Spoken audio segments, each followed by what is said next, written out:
বিসমিল্লাহির রহমানির রহিম। সুপ্রিয় দর্শকবৃন্দ, আসসালামু আলাইকুম।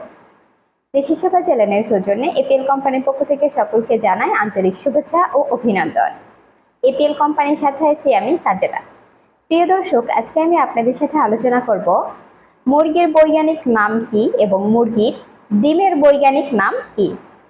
ভিডিওটি না টেনে সম্পূর্ণ দেখুন, তাহলে সবকিছু বুঝতে পারবেন। চলুন মূল আলোচনা শুরু করি।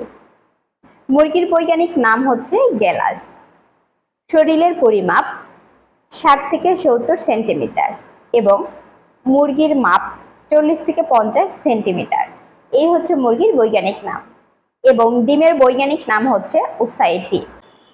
একটি পরিপক্ক ডিম বানাতে এটি পার্থক্যের মধ্যে একটি ধারাবাহিক পরিবর্তনশীল জড়িত, যার সময়সূচি মেয়োসিসের ধাপগুলির পরিবর্তন জড়িত, যেখানে জীবাণু কোষগুলি তাদের দুটি চূড়ান্ত অত্যন্ত বিশেষায়িত বিভাজনের মধ্য দিয়ে যায়। এই হচ্ছে ডিমের বৈজ্ঞানিক নাম। আশা করি ভিডিওটি আপনাদের কাজে দিবে।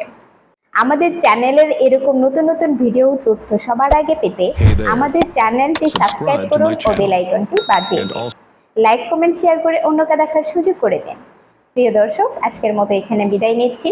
পরবর্তীতে দেখা হবে নতুন ভিডিওতে। আশা করি সবাই সুস্থ থাকবেন, ভালো থাকবেন। আল্লাহ হাফেজ।